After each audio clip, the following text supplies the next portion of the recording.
میری طرف دیکھو، اے میرا رنگ تے میرا لہجہ بھی دیکھو. اللہ حساب کرنا ہے نا. اچھا بولو، اچھا بولو.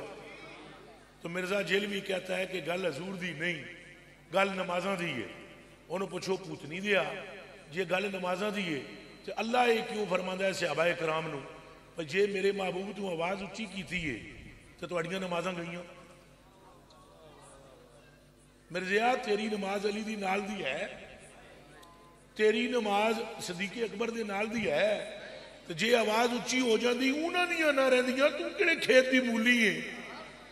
بات سمجھ آ گئی؟ گل نمازاں دی نہیں. اگر گل سرکار دی نہ ہوندی تو پتہ ہے اللہ کیا فرماتا؟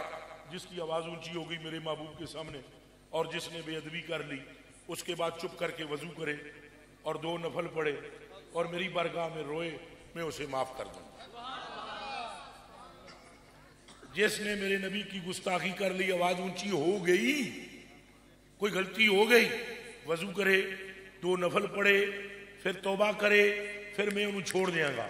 اللہ نے فرمایا اے منہ چو بولو لوریو، فرمایا کہ جس کی آواز اونچی ہو جائے وہ نفل پڑھے تو میں چھوڑ دوں گا. بلکہ اللہ نے تو ادھا الٹ فرمایا. اللہ فرما رہا ہے یا ایھا الذین آمنوا لا ترفعوا اصواتکم فوق صوت النبی.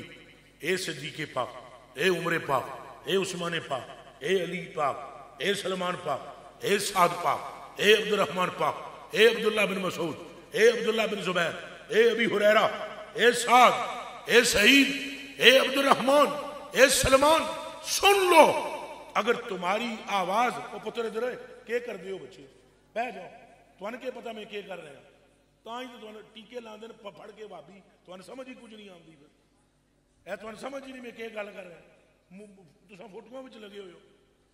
اے صحابہ کی جماعت اور علاج یوم القیامہ، قیامت تک کے آنے والے مسلمانوں، اگر تمہاری آواز میرے نبی کی آواز سے اونچی ہوئی تو تمہارے اعمال کی چھٹی.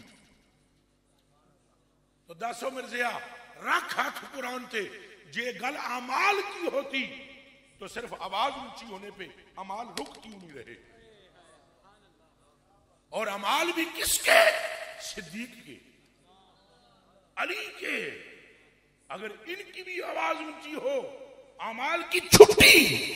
معلوم ہوا کہ گل اعمال کی نہیں، گل ساری سرکار.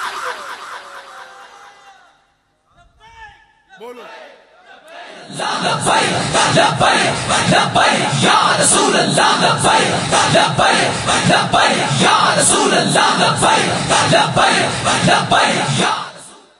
میرے کلیجے کے ٹکڑوں بات سمجھ میں آ گئی ہے کہ اگر حضور نہیں تو پھر کچھ بھی، اور اگر حضور ہے پھر کوئی خوف. اے مصطفیٰ کو دل میں رکھو، نبی پاک سے عشق کرو. اے جدوں گلاں ہوندیاں ہون ٹکا کے سنو تاں جے سویرے تانوں کوئی پوچھے ہاں بھائی ہن جدوں اے مرزا تقریراں کردا ہے تے تواڈے جہا جوان اگوں منہ پن دے فیس بک تے اوتھے تے ایڈا آڈر پو کے باہر انہیں بندے کھڑے کیتے ہوئے باہر نکلدا نہیں. لیکن غیرت مسلمانوں کی جاگنی چاہیے کہ ایک کتا کلمہ پڑھنے کی بنیاد پر جو ملک بنایا گیا ہے اسی ملک میں جنم لے کر کہتا ہے کہ رسول اللہ پیشاب نہیں روک سکتے اپنا،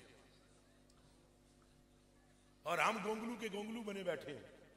اور جب ہم یہ رگڑے لگاتے ہیں تو ہمارے کئی سنیوں کے پیٹوں میں کھڑول پڑتا ہے کہ جی سختی نہ کرو.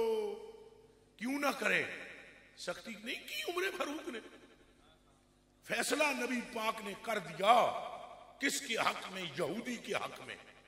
اور وہ یہودی اس منافق کو لے کر جو کلمہ پڑھتا تھا عمر فاروق کے پاس آ گیا.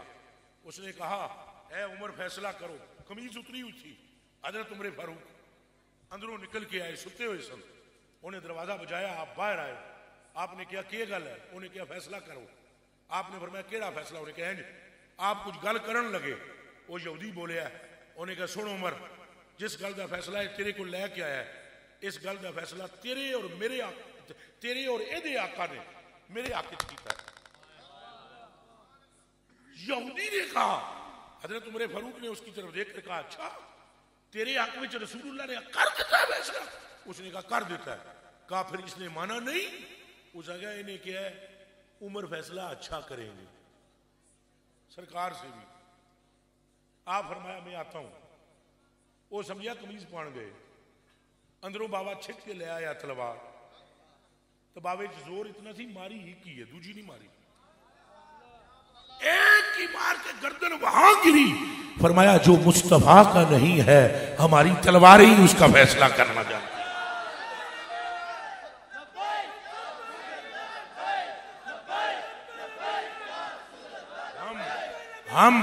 ہم سمجھتے ہیں کہ آج اگر یہ گفتگو کی جائے تو یہ باتیں کڑوی ہیں. یہ نہیں, یہ آپ کو معلوم ہونی چاہیے کہ اصل الاصول بندگی استاج ورک.